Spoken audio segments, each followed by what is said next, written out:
Thank you so much mister Norman bets.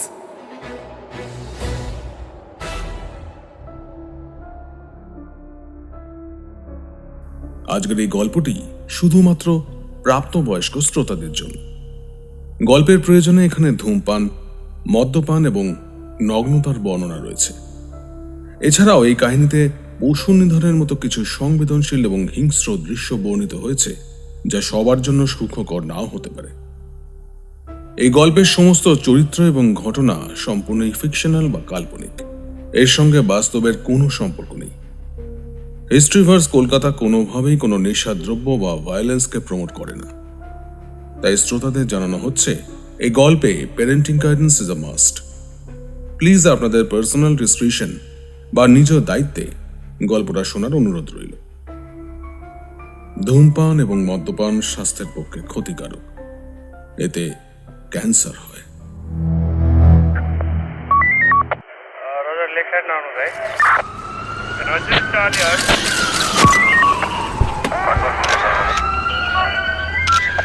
Because Juliet 1, Eco Controller.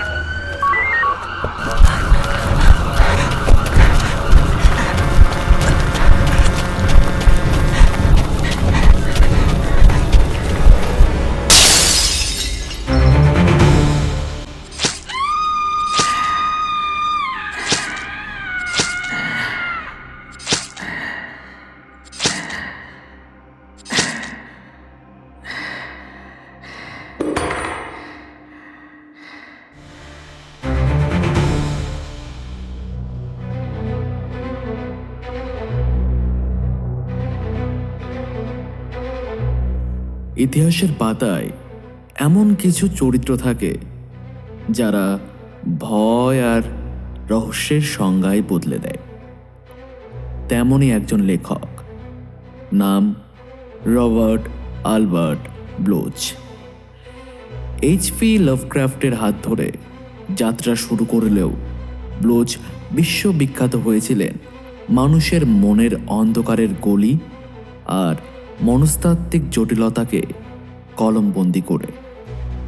টানা 60 বছরের লেখক জীবনে যিনি উপহার দিয়েছেন অসংখ্য ছোট গল্প এবং উপন্যাস, যার কাজ বারবার পর্দায় উঠে এসেছে আলফ্রেড হিচকের মতো কিংবদন্তি পরিচালকের হাত ধরে।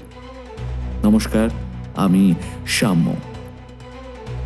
আজ আমাদের বিশেষ নিবেদন বিখ্যাত আমেরিকান কথাসাহিত্যিক রবার্ট ব্লোচের লেখা সেই হাড়হিম করা সাইকোলজিক্যাল ক্রাইম থ্রিলার, যা সাইকোলজিক্যাল হরর জগতের এক মাইলস্টোন। ওয়েলকাম টু হিস্ট্রিওয়াস কলকাতাস অডিও প্রেজেন্টেশন। রবার্ট ব্লোচের লেখা আমেরিকান সাইকোলজিক্যাল ক্রাইম থ্রিলার উপন্যাস সাইকো চ্যাপ্টার 1। গল্পের বিশেষ ভূমিকায় নরমানের মা এবং মেরি ক্রেন। শুরু হচ্ছে সাইকো পর্ব 1।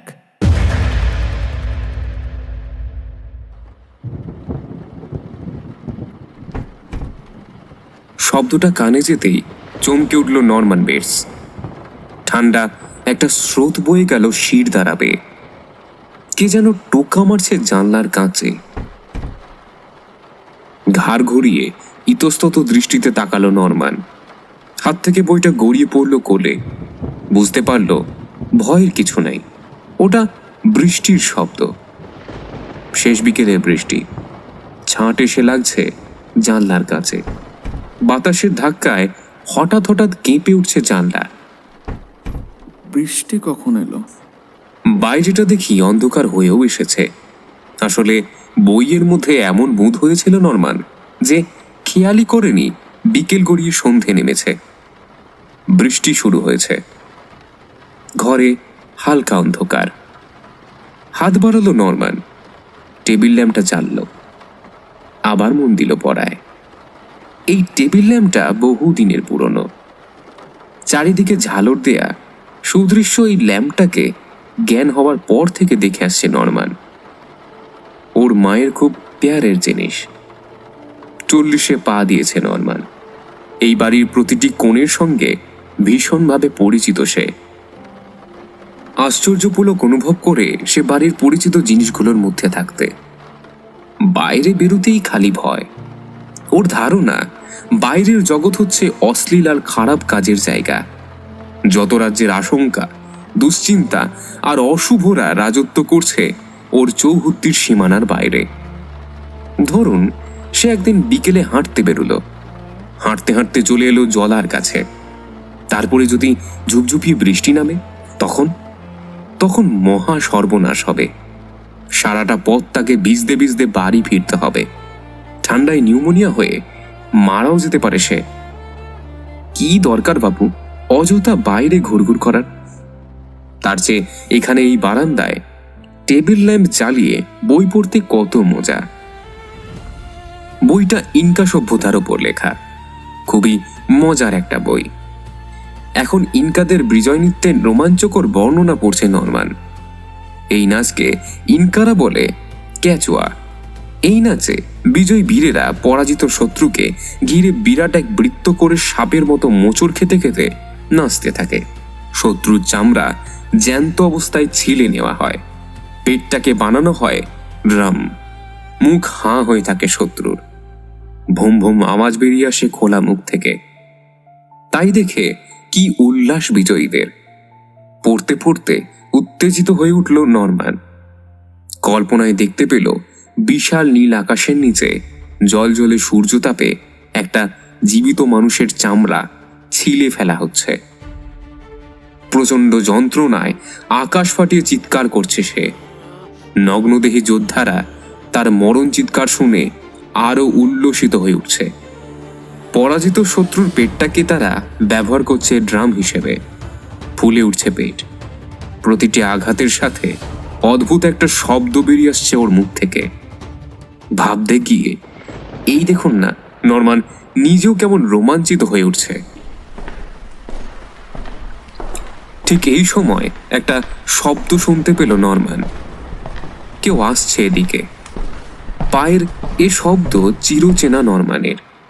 শব্দটা কানে যাওয়া মাত্র তটস্থ হয়ে ওঠে সে। কেন জানি ধুকপুক করে ওঠে বুকের ভেতর। মা আসছে। নরমান বইয়ের মধ্যে জোর করে মুখ গুঁজে রইল। ভান করলো যেন বুঁদ হয়ে আছে পড়ায়। জানে মা ঘুম ভাঙার পর কেমন তিরিক্ষি মেজাজের হয়ে ওঠে। তখন তার সঙ্গে কোনো কথা না বলাই ভালো। নরমান, কটা বেজেছে দেখো তো। নরমান হাই তুলল। বইটা রাখলো টেবিলের ওপর। বলতে ইচ্ছে করলো, এত ঢঙের কি দরকার? তুমি তো নিজেই গ্র্যান্ডফাদার ক্লকের দিব্যি দেখে আসতে পারতো কটা বাজে। কিন্তু বলল না সে কথাটা। হাত ঘড়ির দিকে তাকালো। মৃদু হেসে বলল, 5:30 বাজে মা। আমি আসলে বুঝতে পারিনি এত বেলা হয়ে গেছে। আসলে একটা বই পড়ছিলাম তো। আমার চোখ নেই নাকি?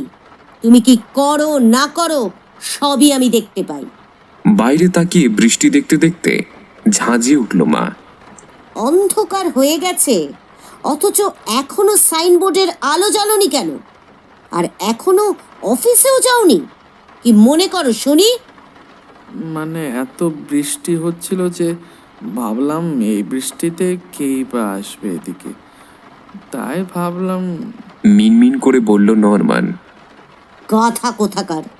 কাস্টমার আসবে কি আসবে না তোমাকে আগে জানিয়ে রেখেছে নাকি? অনেকের অনেক কাজে এই মুষলধারে বৃষ্টির মধ্যেও কাজে বেরোয়। তোমার মতো নাকি সবাই যে সারাদিন ঘরে বসে শুয়োরের মতো পড়ে থাকবে? কিন্তু এদিকে কেউ আসবে বলে তো মনে হয় না। সবাই তো নতুন হাইওয়েটা ইউজ করছে। ক্ষীণ প্রতিবাদ করলো বটে নরমান, কিন্তু গলায় তেমন জোর পেল না। কিন্তু শুরু করেছে যখন, শেষটাও তাকেই করতে হবে। আমি তো তোমাকে ফিউচারের কথা ভেবে তখনই সাবধান করে দিয়েছিলাম। হাইওয়ে এখান থেকে সরিয়ে নেওয়ার খবর পাওয়ার পরপরই তোমাকে পই পই করে বলেছিলাম, মা মোটেলটা বিক্রি করে দাও। ফেয়ারওয়েলের ওদিকে নতুন রাস্তায় কত কম টাকায় জমি পেয়ে যেতাম। নতুন বাড়ি হতো আমাদের, নতুন মোটেল তৈরি হতো, সাথে টাকাও আসতো। আমার কথা কোনো আমলই দিলে না। তুমি কখনোই আমার কথার কোনো মূল্য দিতে চাও না। নিজে যা ভালো বোঝো, নিজে যা চাও, সেটা তোমার কাছে প্রধান। আমি যেন কিছুই না। এই তোমার জ্বালাতে আমি মরলাম। তাই নাকি খোকা? মেজাজ খিচড়ে গেল নরমানের। 40 বছরের এক বুড়ো ধাড়িকে খোকা বলার কোনো মানে হয়? মা জানে খোকা ডাকটা সে একদম পছন্দ করে না, কিন্তু তারপরও বলবে, ইচ্ছে করে হুল ফোটাবে। কিন্তু প্রতিবাদ করতে পারে না নরমান, কখনো করেনি। চুপচাপ মুখ বুজে শুয়ে গেছে। আজকেও শইল। মা আবারও হিমশীতল কণ্ঠে বলল, তাই নাকি? তোমাকে আমি জ্বালিয়ে মারছি? হ্যাঁ না খোকা, কথাটা ঠিক না। আমি তোমাকে জ্বালিয়ে মারছি না, তুমি নিজের দোষে নিজেই জ্বলে মরছো। তুমি সব সময় এই ঘরের কোণে চোরের মতো ঘাপটি মেরে বসে থাকো। কেন নরমান? কারণ বাইরে বেরুবার সাহসই তোমার নেই, কোনো কালে ছিলও না। বাইরে গিয়ে একটা কাজ জুটিয়ে নেয়ার হিম্মত তোমার কখনোই হয়নি। এমনকি আজ পর্যন্ত একটা গার্লফ্রেন্ড পর্যন্ত জোগাড় করতে পারোনি। তুমি তো আমাকে যেতে দিতে না। ঠিক নরমান, আমি তোমাকে যেতে দিতে চাইনি, কিন্তু তোমার মধ্যে যদি সামান্য পুরুষত্ব থাকতো তাহলে তুমি নিজেই নিজের পথটা বেছে নিতে। মায়ের কথাগুলো তীরের মতো খোঁচা মারছে নরমানকে। ইচ্ছে করছে চিৎকার করে বলে মা যা বলছে সব ভুল, কিন্তু প্রতিবাদ করার সাহস হলো না ওর। আসলে সে নিজেও ভালো করে জানে মা যা বলছে তার মধ্যে মিথ্যে নেই এক রত্তি। এই কথাগুলোই নিজেকে সে মনে মনে কম করে হলেও 1000 বার শুনিয়েছে।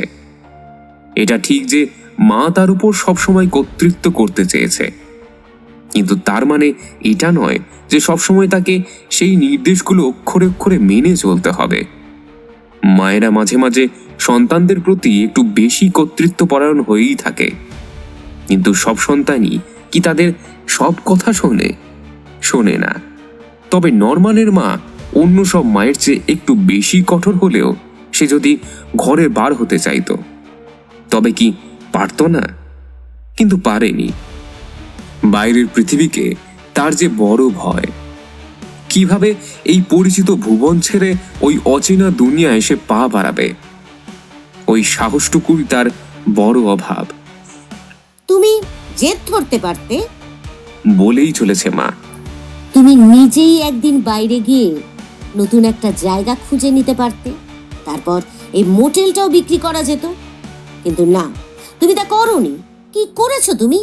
সারাক্ষণ নাকি কান্না কেঁদেছ বাচ্চাদের মতো।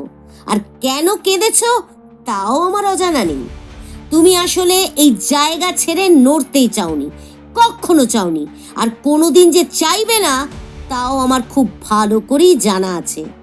এখান থেকে নড়ার ক্ষমতাই তোমার নেই, তাই না নরমান? নরমান ভয়ে মায়ের দিকে মুখ তুলে তাকাতে পারছে না।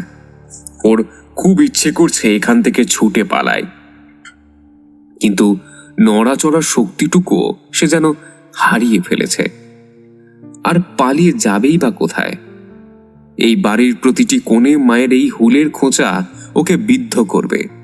এ যেন ইনকাদের সেই ঢাকের মতো অবিরাম বেজেই চলে, স্নায়ু ছিঁড়ে যেতে চায়, তবু থামার কোনো লক্ষণ নেই।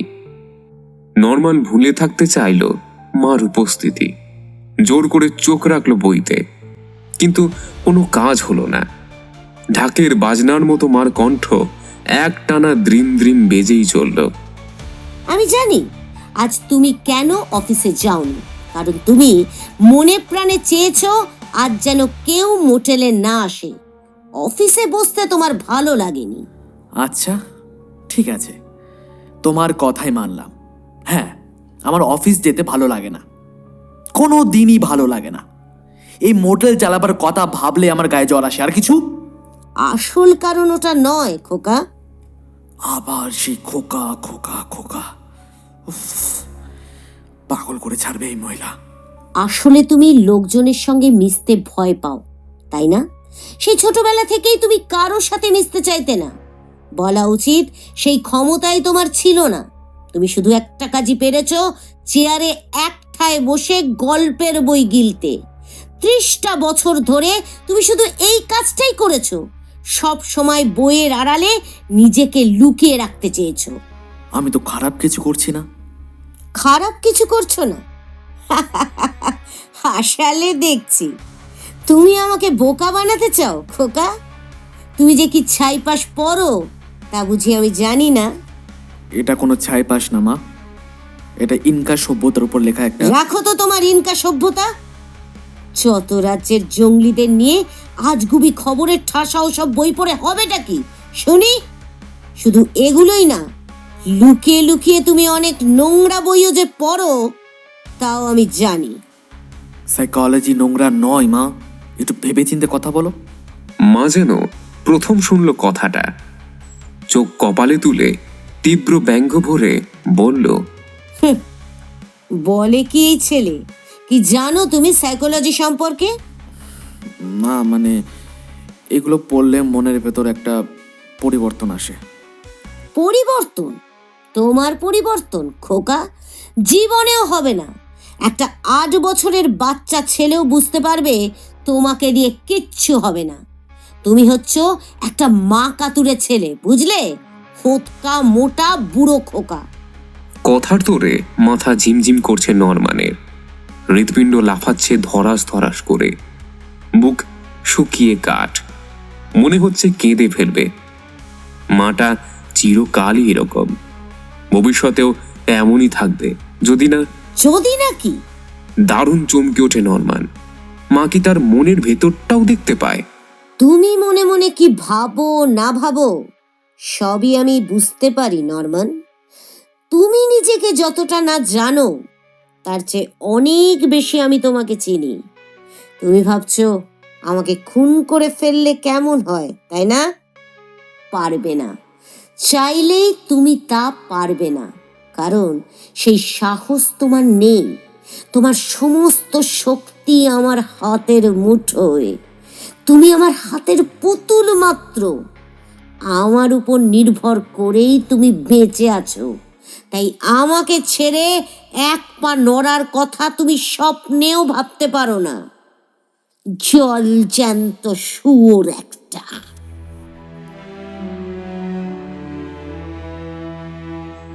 নরমান কোনো কথা বলল না, নিঃশব্দে উঠে দাঁড়ালো। নিজের ওপর ওর খুব রাগ হচ্ছে। না, এখন রাগ করার সময় নয়, শান্ত হতে হবে তাকে। মা কি বলছে না বলছে সেদিকে নজর দেবার কোনো প্রয়োজন নেই। মা বুড়ো মানুষ, তাই মাথার ঠিক নেই। ওর এখন একমাত্র কাজ হবে বেচারিকে বুঝিয়ে সুঝিয়ে কোনো মতে তার ঘরে পাঠানো।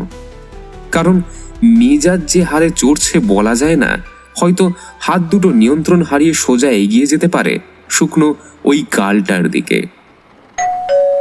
হঠাৎ কলিং বেল বেজে উঠল।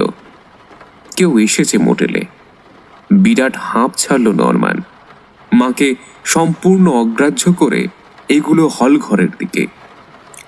তাড়াহুড়ো করে হ্যাঙ্গার থেকে রেইনকোটটা নিয়ে পা বাড়ালো বাইরে।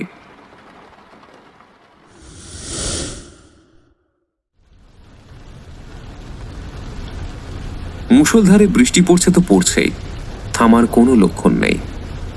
গাড়ির ওয়াইপার চালিয়ে দিয়েছে মেরি অনেক আগেই।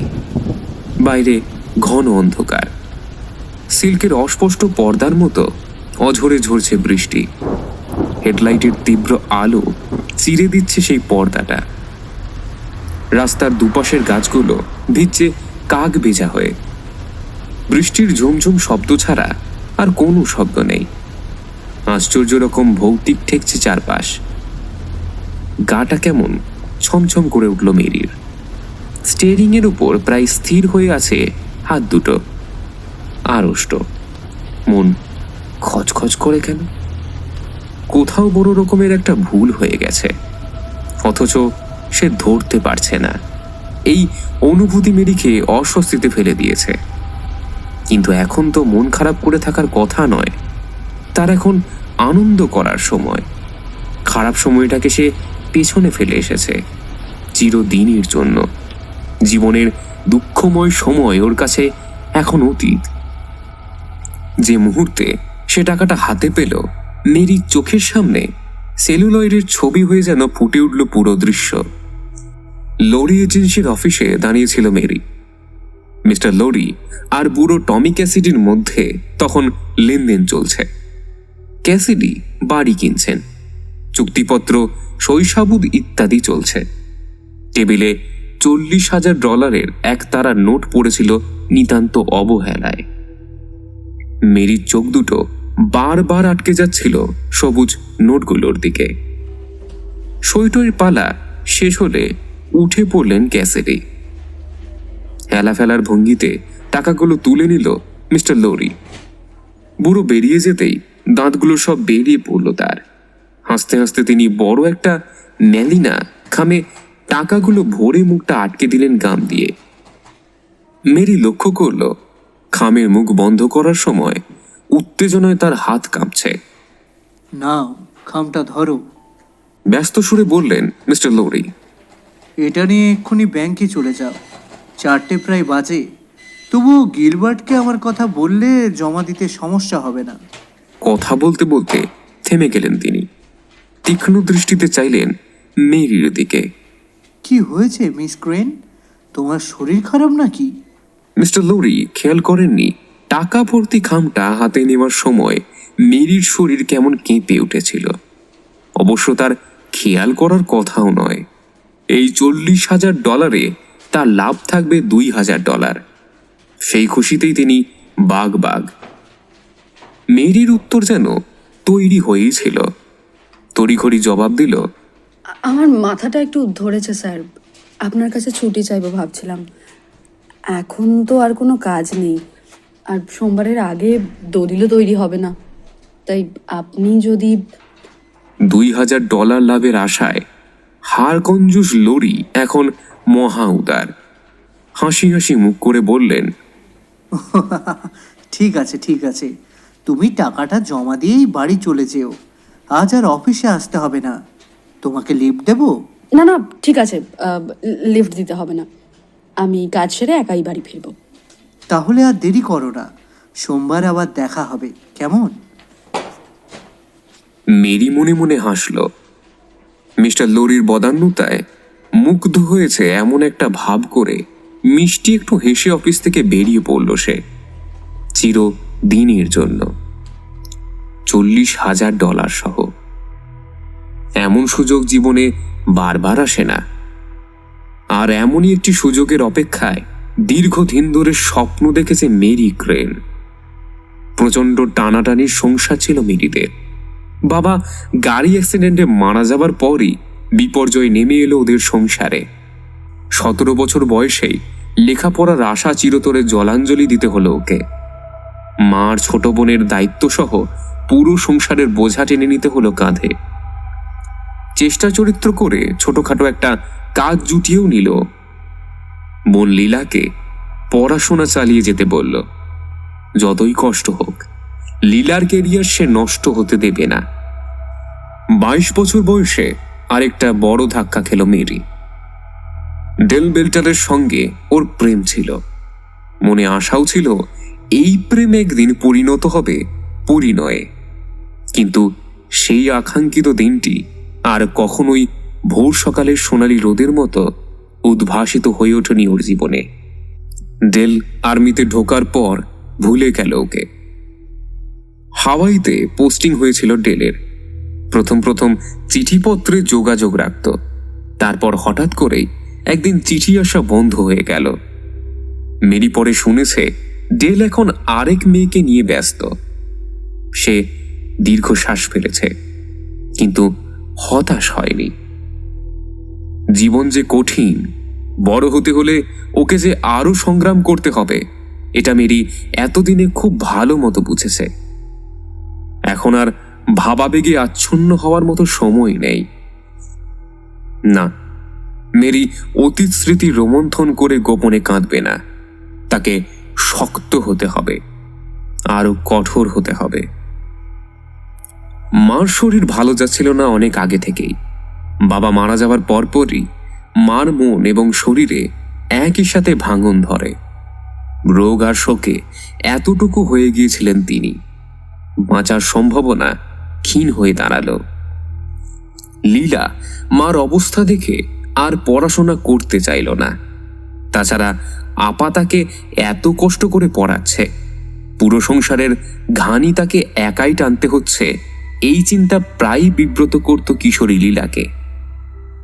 তখন সে সবে স্কুল ফাইনাল পাশ করেছে। দিদি আমি কলেজ যাব না। যাবি না মানে? ছোটবেলা থেকে তোকে এত পড়াশোনা করিয়ে তুই তুই এখন বলছিস কলেজ যাবি না? তুমি এক হাতে কত করবে? এবার আমি তোমার হাতে হাতে কিছু করতে চাই। আমি যা পড়েছি ওই পড়াতেই কিছু না কিছু চাকরি পেয়ে যাব আমি। কিন্তু মেরি কোনো কথাই শুনল না, বলল, না লীলা, যত কষ্টই হোক তোকে কলেজে পড়তেই হবে। তোর বয়সই বা কত বলতো বাবা?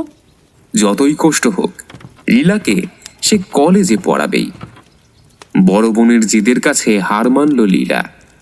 দিদি না, আমি আর কিচ্ছু শুনবো না। তুই কলেজে অ্যাডমিশন নিচ্ছিস, ব্যাস। ঠিক আছে। That's my girl. কলেজে ভর্তি হলো। মেরি আগের চাকুরিটা ছেড়ে তখন লরি এজেন্সিতে কাজ নিয়েছে। সারাদিন অফিসে থাকে, রাতে বাসায় ফিরে মায়ের সেবা করে। ব্যাস, এই নিয়েই ওদের ছোট্ট ভুবন ছিল। এর বাইরে আর কিচ্ছু ভাবার সুযোগ কিংবা সময় কোনোটাই পায়নি সে। কিন্তু একদিন কাউকে কিছু জানান না দিয়ে ঘুমের মধ্যে চোখ বুঝলেন মা। তারপর থেকে কেমন জানি ওলট পালট হয়ে গেল সব। লীলা আর কলেজে পড়তে চাইল না। বোনের ওপর বোঝা হয়ে থাকতে আর ভালো লাগছিল না তার। মেরির কোনো আপত্তি শুনল না অষ্টাদশী লীলা। চাকুরি খুঁজতে লাগলো সে। দুই বোন আলোচনা করে বিক্রি করে দিল নিজেদের বাড়িটা। অবশ্য লরি এজেন্সি সাহায্য করলো বাড়ি বিক্রিতে। ওদের কাজই তো এই, বাড়ি বিক্রি করে কমিশন খাওয়া। আজ এই পক্ষের, কাল ও পক্ষের। লীলা কিছুদিনের মধ্যে ডাউনটাউনের এক রেকর্ড শপে একটা কাজও জুটিয়ে ফেলল। তারপর দুবোন উঠে এলো ছোট্ট একটা অ্যাপার্টমেন্টে। দিদি এখন তো আমি কাজ করছি, তোমার এবার বাইরে কিছুদিনের জন্য ঘুরে আসা উচিত। উফ, কি যে বলিস না। কেন? বাংলা বলছি। হুস, হবে না। কেন হবে না? ছুটি হবে না বাবা, তুই তো জানিস আমার কিরকম কাজ থাকে। ছুটি নাও অফিস থেকে। না না, সম্ভব না, অনেক কাজ আছে অফিসে। না না, তোমার কোনো আপত্তি শুনছি না। গত 8টা বছর তুমি একাই বড়দের মতন সংসারের জোয়াল টেনেছো। এখন তোমার কিছুদিনের জন্য হলেও খোলা হাওয়ায় ঘুরে বেড়ানো দরকার। নিজের চেহারাটা দেখেছো কখনো আয়নায়? সংসারের চিন্তায় চিন্তায় কি করে ফেলেছ শরীরটাকে। মেরি আয়নার সামনে দাঁড়িয়েছিল, ভূত দেখার মতো চমকে উঠেছিল। এই কাকে দেখছে সে? চোখের কোলে কালি পড়েছে, চোখ দুটো ভয়ানক বিষণ্ণ। এই 8 বছরে ওর বয়স যেন আরো 20 বছর বেড়ে গেছে। চেহারা ভেঙে পড়েছে ভীষণভাবে। না, লীলার কথাই ঠিক। কিছুদিনের জন্য তাকে কোথাও থেকে ঘুরে আসতেই হবে। খোলা হাওয়ায় কতদিন নিজেকে মেলে ধরেনি মেরি। সূর্যের ঝকমকে আলোর ছোঁয়া কেমন ভুলে গেছে। মনেও নেই শুক্লা দ্বাদশীর চাঁদ কেমন আলো ছড়ায়। ভেসে পড়ল মেরি এসএস ক্যালেডোনিয়ায়। নীল সাগরের বুক চিরে ছুটে চলল বিশালকায় জলযান। চারিদিকে সীমাহীন জলরাশি যেন আকাশের নীলকেই ধারণ করে আছে। দূরে উড়ে যায় সিগল। ফুরফুরে হাওয়া লুটিয়ে পড়ে গায়ে। রাতে মস্ত বড় থালার মতো চাঁদ ওঠে আকাশে। মাখন কোমল সেই আলো গায়ে মেখে নাই মেরি। বড় ভালো লাগে, বুক ভরে শ্বাস নেয় সে। জীবনটাকে আশ্চর্য মধুর মনে হতে থাকে। নিজেকে উচ্ছলায় কিশোরী ভাবতে ইচ্ছে করে। ওর ভোঁতা অনুভূতিগুলো আবার প্রাণবন্ত হয়ে উঠতে শুরু করেছে। চোখের কালি দূর হয়েছে কবে, সজীব ত্বক। আগের চেয়েও তরুণী লাগছে নিজেকে। ভালোবাসায় ভরাট অন্তর, বুকের মাঝে কি জানি কি সুর বাজে। তারপর একদিন কি হতে কি হয়ে গেল জানে না মেরি। প্রেমে পড়ে গেল সে স্যাম লুমিস। একহারা সুদর্শন এক যুবক, ভুবন ভোলানো হাসি হাসে। বয়স মেরির চেয়ে একটু বেশি হবে, কিন্তু প্রেমের ক্ষেত্রে বয়স কোনো কালে মাথা মানেনি, আজকেও মানল না। স্যামের ব্যক্তিত্ব, মনকাড়া হাসি আর প্রাণচাঞ্চল্য দারুণ মুগ্ধ করল মেরিকে। আর ভালো লাগলো ওর সরলতা। মেরি জানল স্যামের বাড়ি ফেয়ারভেল নামে ছোট্ট এক শহরে। এখানে তার হার্ডওয়্যারের একটা দোকান আছে। ব্যবসাটা শুরু করেছিলেন ওর বাবার মৃত্যুর পর একমাত্র সন্তান হিসেবে সে এখন ওটার উত্তরাধিকারী। শ্যাম অকপটে স্বীকার করল ব্যবসাটা পৈতৃক সূত্রে পাওয়ার সাথে সাথে আরেকটা জিনিসও তার ঘাড়ে সিন্দাবাদের দৈত্যের মতো চেপে বসেছে। বাবা মারা যাবার পর সে জানতে পেরেছে অনেক টাকার দেনা রেখে গেছেন তিনি, $20,000 দেনা। বাড়িটা মর্গেজ, ইনভেন্টরি মর্গেজ, মায়ের ইন্স্যুরেন্স পর্যন্ত। শ্যামের সামনে তখন দুটো পথ খোলা ছিল, হয় নিজেকে দেউলে বলে ঘোষণা করা, নয়তো বাপের ঋণ শোধ করে ব্যবসাটাকে আবার চাঙ্গা করে তোলা। ব্যাপারটাকে সে চ্যালেঞ্জ হিসেবে নেয়। সহজে দমে যাবার পাত্র সে নয়। সিদ্ধান্ত নেয় যত কষ্টই হোক বাপের সমস্ত ঋণ শোধ করবে। ব্যবসাটা ভালো, শ্যাম পরে বলেছে মেরিকে। মেরি, একলাফে আমি সবকিছু সমাধান করতে পারবো না, এটা ঠিক, কিন্তু বছরে $8,000 থেকে $10,000 মতো লাভ থাকবে হিসাব করে দেখেছি। ফার্ম মিশনারিতে যদি ভালো কাজ দেখাতে পারি তাহলে আরো কিছু টাকার প্রাপ্তি আশা করছি। আমি ইতিমধ্যে $4,000 ঋণ শোধও করে দিয়েছি। পুরোটা শোধ করতে আরো কয়েক বছর সময় লাগবে, ব্যাস তারপরেই ঝাড়া হাত পা। কিন্তু আমি এটা বুঝতে পারছি না, তোমার মাথায় যদি ঋণের এতই বোঝা থাকতো তাহলে তুমি এত বোঝা মাথায় নিয়ে সমুদ্র যাত্রায় বেরোলে কিভাবে? ফার্ম মিশনারি আউটফিটের প্রতিযোগিতায় প্রথম হয়েছিলাম। ওরাই পুরস্কার হিসাবে সমুদ্র যাত্রার ব্যবস্থা করেছে। প্রতিটি মানুষেরই কোনো না কোনো সময় একটু বিশ্রামের প্রয়োজন হয়, কি বলো? মেঘে মেঘে বেলা হয়েছে মেলা। সেই মেঘে ধরেছে রং, ভালোবাসার রং। দুটি মন এক হয়েছে, দুই হৃদয়ের দুটি সুর এক হয়ে মিশে একাকার হয়ে গেছে। তারপর একদিন এক সন্ধ্যায় বিদায়ী সূর্যের রক্তিম চুম্বনে মেরির গোলাপি গালের অপূর্ব সৌন্দর্য দেখতে দেখতে স্যাম গভীর ভালোবাসায় বলেছে, জানো মেরি, আমার না প্রায় মনে হয় আমরা বুঝি হানিমুনে চলেছি। মেরি ফিরল ওর দিকে, গাঢ় গলায় বলল, কেন স্যাম, কল্পনায় হানিমুনকে দেখতে হবে কেন? আমরা তো... তুমি যা ভাবছো তা এখনই সম্ভব নয় মেরি। পুরোপুরি প্রতিষ্ঠিত হতে আমার এখনো 2-3 বছর সময় লাগবে। আমি পারবো না স্যাম, আমি পারবো না ততদিন অপেক্ষা করতে। তোমার দেনার কথা আমি ভাবতে চাই না। প্রয়োজন হলে আমি চাকরিটা ছেড়ে দিয়ে দুজনে মিলে তোমার স্টোর চালাবো, কি সমস্যা? তারপর আমি যে জঞ্জালের মধ্যে থাকি তার মধ্যে দুজন ঘুমাবো, এই তো। হাসার চেষ্টা করলো শ্যাম, কিন্তু বিকৃত দেখালো মুখটা। তুমি জানো না মেরি, কোন নরকের মধ্যে আমি বাস করি। ওখানে আমার মতো মানুষ থাকতে পারে, কিন্তু তোমার পক্ষে থাকা কিছুতেই সম্ভব নয়। জানো, বেশিরভাগ সময় আমাকে শুধু বরবটি সেদ্ধ খেয়ে থাকতে হয়। মেরি প্রথমে কোনো কথাই শুনতে চায়নি, কিন্তু শ্যামের ওই এক কথা। তাকে বিয়ে করতে হলে মেরিকে আরো 2-3 বছর অপেক্ষা করতে হবে। সম্পূর্ণ সচ্ছলতা না আসা পর্যন্ত সে বিয়ে করতে পারবে না, কারণ বিয়ে করার পর বউকে সে কোনো কষ্ট দিতে রাজি নয়। সুতরাং মেরিকে ধৈর্য ধরতেই হবে। তবে খুব বেশি হলে বছর দিনেক। একটু সচ্ছলতার মুখ দেখলেই সে মেরিকে বউ করে নিয়ে আসবে ঘরে। শেষ পর্যন্ত মেরিকে ধৈর্য ধরতেই হলো। এভাবে কেটে গেল 1 বছর। গত গ্রীষ্মে মেরি ফেয়ারভেলে এসে নিজের চোখে দেখে গেছে শ্যামের অবস্থা। জেনেছে আরো $5,000 ঋণ শোধ করে দিয়েছে তার প্রেমিক। আর মাত্র $11,000 দেনা বাকি। শ্যাম গর্ভ ভরে বলেছে মেরিকে, ওটাও শোধ হয়ে যাবে 2-1 বছর, কিংবা তারও কম সময়ে। 2 বছর। মেরির বয়স তখন 29 হবে।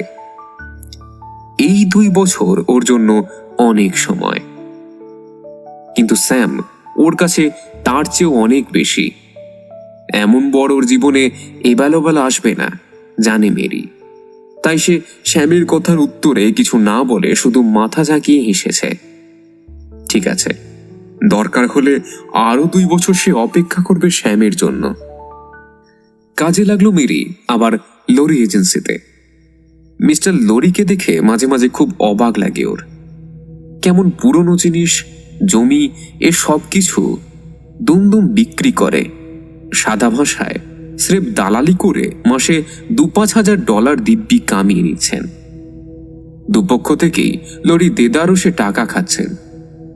তার কাছে $11,000 মানে মাত্র 2 মাসের কামাই। আর বেচারা শ্যাম ওদিকে রাত দিন খেটেও আগামী 2 বছরের মধ্যে $11,000 ঋণটা শোধ করতে পারবে কিনা সন্দেহ। ভাবতেই মেরির গা জ্বলে ওঠে মিস্টার লরির ওপর। তবে ওর বেশি রাগ হয় টমি ক্যাসিডির ওপর। বুড়ো ভামটা একবার মেরিকে $100 দিয়ে নির্লজ্জভাবে রাত কাটাবার প্রস্তাব দিয়েছিল। মেরির চোখ ফেটে পানি এসেছে, কিন্তু মিস্টার লরি হঠাৎ এসে পড়ায় ব্যাপারটা মিটমাট হয়ে যায় ওখানেই। বুড়ো ক্যাসিডিকে সেই থেকে 2 চোখে দেখতে পারে না মেরি। ভয়ানক বাজে স্বভাবের লোক।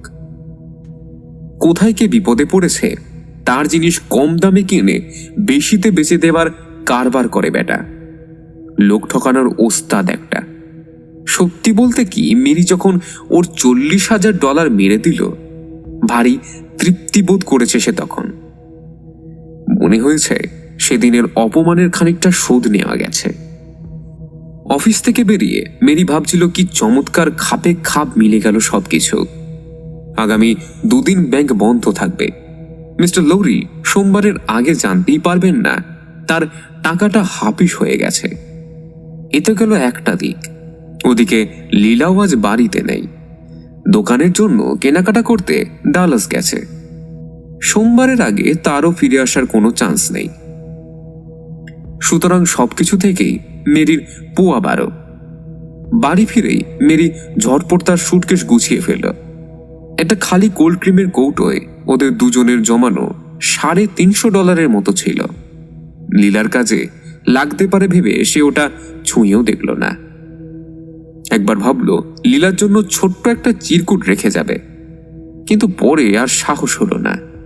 তাছাড়া লীলা দেরি তো হলেও সবকিছু তো জানতেই পারবে। সবকিছু গুছিয়ে বেরুতে বেরুতে 7টা বেজে গেল।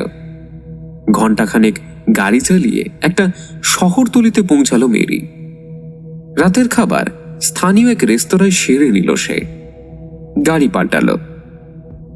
লজ ঘরে একটা সেডান ভাড়া করে আবার যাত্রা শুরু করলো।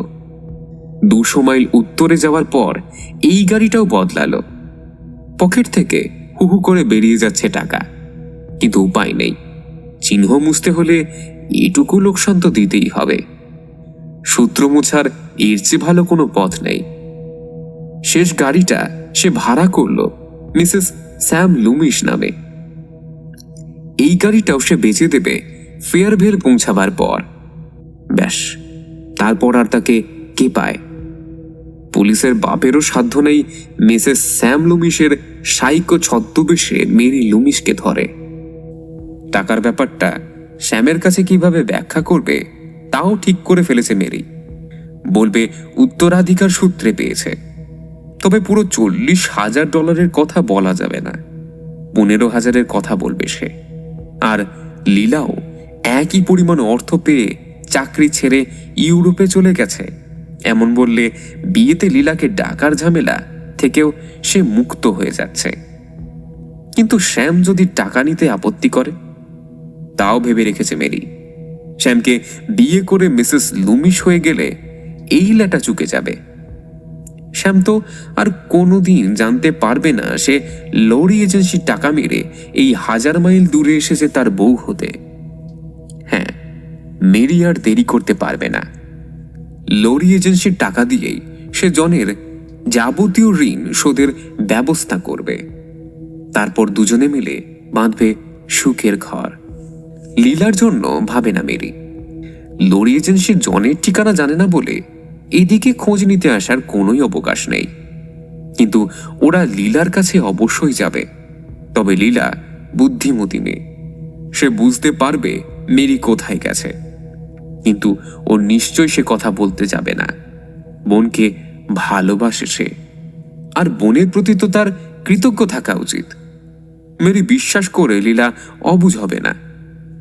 যাজ্ঞে, সেটা অনেক পরের কথা, ওটা পরেই ভাবা যাবে। এখন তার সামনে একটাই কাজ, সোজা ফেভারভেল যাওয়া। কিন্তু 18 ঘন্টা একানাগারে গাড়ি চালিয়ে ভয়ানক ক্লান্ত হয়ে পড়েছে সে। এতক্ষণে বুঝতে পেরেছে কি ভুলটা করেছে। আসলে পথই গুলিয়ে ফেলেছে। গত গ্রীষ্মে দিনের বেলা ফেয়ারভেল গিয়েছিল মেরি। রাস্তার ধারে তখন এত ঘন গাছপালা ছিল না। মাত্র 1 বছরে নিশ্চয়ই এত বড় বড় গাছ গজিয়ে উঠতে পারে না, সন্দেহ নাই। প্রচন্ড ক্লান্তিতে বুঝতে পারেনি সে কখন ভুল রাস্তায় ঢুকে পড়েছে। নিজের উপর ভয়ানক রাগ হলো মেরির। এই বৃষ্টির মধ্যে বিধ্বস্ত শরীর নিয়ে এখনো কোথায় যায়? একটু বিশ্রাম না নিলে আর কিছুতেই চলছে না। বসে থাকতে থাকতে সমস্ত শরীরে খিল ধরে গেছে। রিয়ার ভিউ মিররে তাকালো মেরি। ক্লান্তির ছাপ স্পষ্ট ফুটে আছে মুখে। স্যাম এই মুখ দেখে নির্ঘাত বুঝতে পারবে কোনো অঘটন ঘটিয়ে এসেছে মেরি। সে হয়তো কোনো খারাপ সন্দেহ করে বসতে পারে। না, সেটা ঠিক হবে না। স্যামকে সন্দেহ করার কোনো সুযোগ দেবে না মেরি, বরং কোথাও একটু বিশ্রাম নিয়ে ফিটফাট হয়ে দেখা করবে প্রেমিকের সঙ্গে। কিন্তু মুশকিল হচ্ছে রাস্তা তো গুলিয়ে গেল। এখন সে যায় কোথায়? কিছুটা পিছিয়ে গিয়ে যে মাকে পথ ভুল করেছিল সেখানে গিয়ে অন্য রাস্তা ধরবে, নাকি এখানেই হোটেল জাতীয় কিছু একটা খুঁজে বের করবে? ভেবে পেল না মেরি। হঠাৎই সাইনবোর্ডটা চোখে পড়ল। মোটেল খালি, যদিও সাইনবোর্ডের আলো জ্বলছে না। সম্ভবত ভুলে গেছে, ভাবল মেরি। কিন্তু হেডলাইটের আলো স্পষ্ট দেখা যাচ্ছে। পুরো মোটেল অন্ধকার। ওটার পেছনে ছোট্ট টিলার উপর একটা বাড়ি। বাড়ির সামনের জানলায় আলো দেখা যাচ্ছে। সম্ভবত বাড়ির মালিক ওখানেই থাকে। গাড়ি নিয়ে সামনে বাড়ল মেরি। হঠাৎ টের পেল গাড়ির টায়ার একটা তারের সঙ্গে বেঁধে গেছে। বাড়ির ভেতরে দূরে কোথাও কলিং বেলের শব্দ হতে লাগলো। মেরি বুঝল ভুল করে সে ইলেকট্রিক সিগন্যালকে ছুঁয়ে দিয়েছে। ইগনিশন সুইচ অফ করে দিল। অপেক্ষা করতে লাগলো। বৃষ্টির একটানা ঝুপঝুপ আর হাওয়ার সনসন ছাড়া আর কোথাও কোনো শব্দ নেই। চুপচাপ বসে থাকতে থাকতে আনমনা হয়ে গেল মেরি। মনে পড়ছে আরেকটি বৃষ্টি ভেজা রাতের কথা। সেই রাতে ওর মাকে কবর দিতে গিয়েছিল ওরা। দারুণ অন্ধকার ছিল চারিদিক, শুধু হাওয়ার ক্ষুব্ধ গর্জন আর ঝমঝমে বৃষ্টি। ভয়ঙ্কর অপার্থিব মনে হচ্ছিল সব কিছু। হঠাৎই ছায়াটা চোখে পড়ল মেরির। ভাবনার সুতো ছিঁড়ে গেল। ভয়ানক চমকে উঠল। দীর্ঘদেহী একটা ছায়ামূর্তি ধীরগতিতে এগিয়ে আসছে ওর দিকে। গা শিরশির করে উঠল মেরির। ছায়ামূর্তি এগিয়ে আসছে, এগিয়ে আসছে। এইবার হাত রাখলো গাড়ির দরজায়। হাঁ হয়ে গেল মেরির মুখ, চোখ বিস্ফারিত, প্রচণ্ড চিৎকার করতে যাচ্ছে। এক্সকিউজ মি, কি চাইছেন? রাত কাটানোর মতো জায়গা? নরম দ্বিধাগ্রস্ত কণ্ঠটা শোনার সঙ্গে সঙ্গে নিজেকে সামলালো মেরি। না, গলার স্বরে তো ভয়ানক কিছু মনে হচ্ছে না, সুতরাং একে বিশ্বাস করা যেতে পারে। সে মাথা ঝাঁকালো, দরজা খুলে নেমে এলো গাড়ি থেকে। লোকটা ওকে পথ দেখিয়ে নিয়ে চলল। হাঁটতে গিয়ে পায়ের রগে টান ধরল মেরির। একটাই বসে থাকতে থাকতে খিচ ধরে গেছে ও দুটোতে। লোকটা দরজা খুলল, পার্টিশন করা ছোট একটা রুমে ঢুকে সুইচ টিপে আলো জ্বালালো। বলল, এক্সট্রিমলি সরি, কিছু মনে করবেন না। আপনি নিশ্চয়ই অনেকক্ষণ ধরে আমার জন্য ওয়েট করছিলেন। আসলে আমার মার শরীরটা খুব খারাপ, তাই একটু আসতে দেরি হয়ে গেল। না না, ঠিক আছে।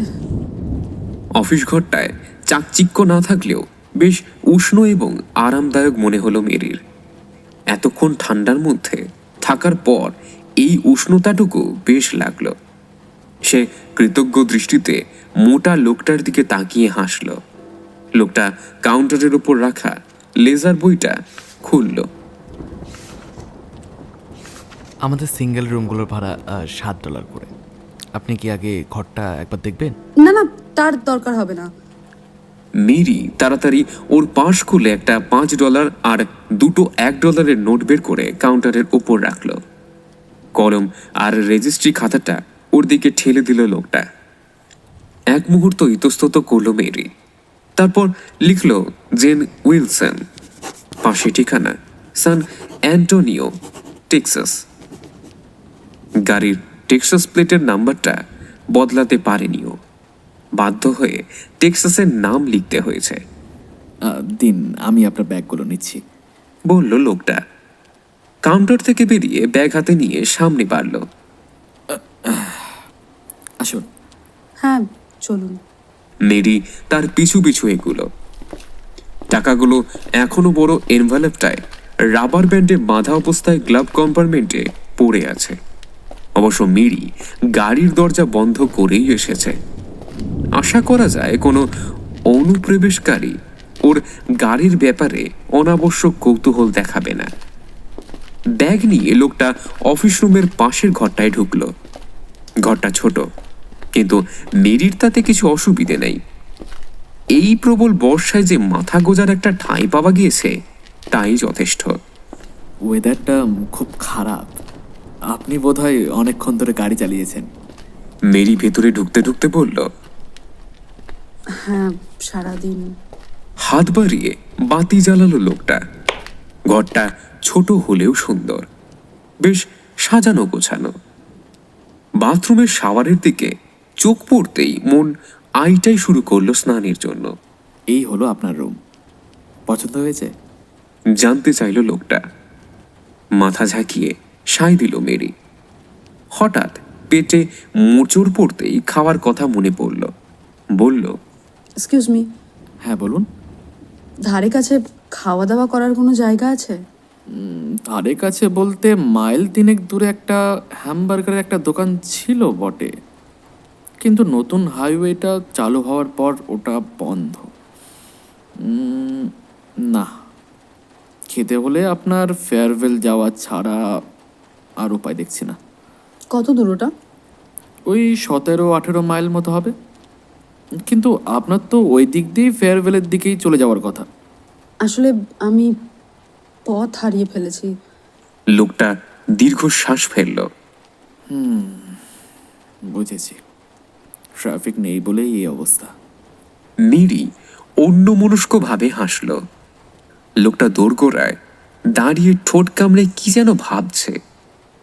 মেরি তার দিকে তাকাতে সে খুক খুক করে কেশে বলল,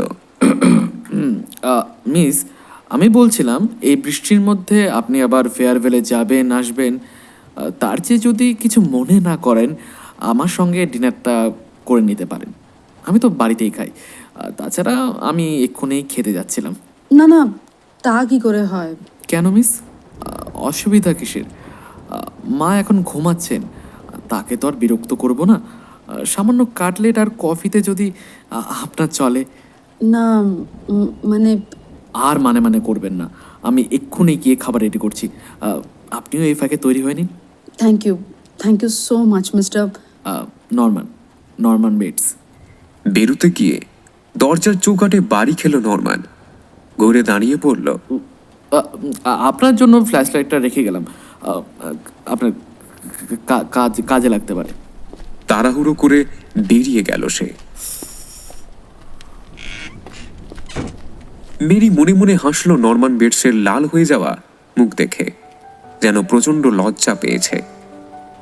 নরমান দরজা বন্ধ করে চলে যাওয়ার পর ব্যাগ খুলে সে প্রিন্টেড একটা জামা বের করলো। জামাটা দেয়ালে ঝুলিয়ে রেখে বাথরুমে ঢুকলো। হাত মুখ ধুয়ে পোশাক পরে তৈরি হয়ে নিল। খেয়ে এসে স্নান করে ফ্রেশ হয়ে চমৎকার একটা ঘুম দেবে ঠিক করলো মেরি। আয়নায় নিজেকে আরেকবার দেখে নরমান বেটসের বাড়ির উদ্দেশ্যে বেরিয়ে পড়ল। 15 মিনিট পর মেরি দরজা ধাক্কাচ্ছে, কিন্তু কোনো সাড়া শব্দ পাচ্ছে না।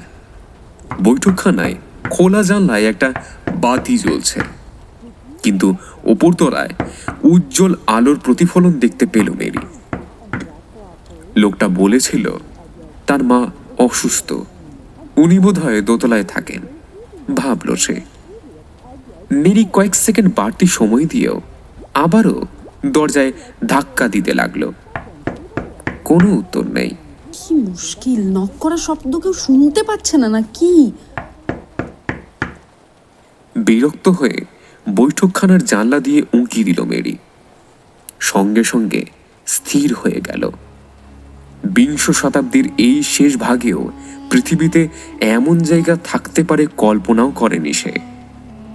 একটা বাড়ি, সে যতই পুরনো হোক না কেন, তার মধ্যে কিছু না কিছুতে আধুনিকতার ছোঁয়া থাকেই। কিন্তু এই ঘরের আসবাবপত্রের কোথাও সেই ছোঁয়া নেই। ফুল, লতাপাতা আঁকা ওয়ালপেপার, কালো ভারী মেহগনি কাঠের আসবাবপত্র, লাল টকটকে কার্পেট, উঁচু পিঠওয়ালা গদি চেয়ার, চারকোনা ফায়ারপ্লেস, সবই যেন 19 শতাব্দীর দোরগড়া থেকে উঠে এসেছে। টেলিভিশন চোখে পড়ল না মেরির, কিন্তু টেবিলের উপর খুব পুরনো একটা গ্রামাফোন দেখতে পেল। একটা গুঞ্জন ধ্বনি শুনতে পাচ্ছিল সে অনেকক্ষণ ধরে। গ্রামাফোনটা দেখে ভাবলো শব্দটা ওখান থেকেই আসছে, কিন্তু একটু খেয়াল করতেই বুঝলো শব্দের উৎস গ্রামাফোন নয়, ওপরের ওই আলোকিত রুম। ফ্ল্যাশ লাইট দিয়ে এবার দরজায় আঘাত করতে লাগলো মেরি। দুমদুম শব্দ হতে লাগলো। হঠাৎ পায়ের আওয়াজ শুনতে পেল সে, এদিকেই আসছে। এক মুহূর্ত পর নরমান বেটসকে দেখতে পেল মেরি, সিঁড়ি বেয়ে নামছে। দরজা খুলল নরমান, ইশারা করলো ওকে ভেতরে আসতে। আমি খুবই দুঃখিত মিস, আসলে মাকে শোয়াতে গিয়ে দেরি হয়ে গেল। মাঝে মাঝে উনি এমন ঝামেলা করেন যে। আপনার মা যখন অসুস্থ তখন তাকে এইভাবে ডিস্টার্ব করা। না ঠিক আছে, কোনো ডিস্টার্ব হবে না। উনি বোধহয় ঘুমিয়ে পড়েছেন, আর ঘুমলে উনি তোপের শব্দও জাগেন না। ঘাড় ঘুরিয়ে সিঁড়ির দিকে তাকালো সে।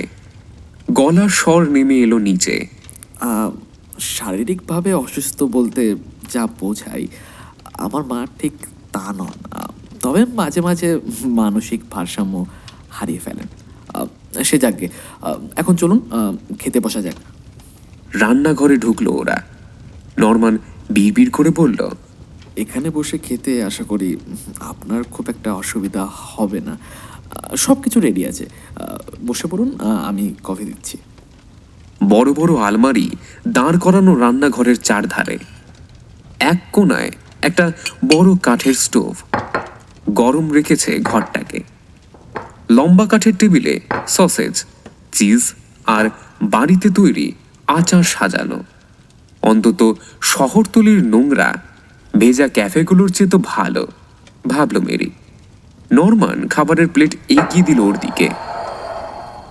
নিন, শুরু করুন। এত খিদে পেয়েছিল যে গোগ্রাসে খেতে খেতে মেরি লক্ষ্যই করলো না নরমান প্রায় কিছুই খাচ্ছে না।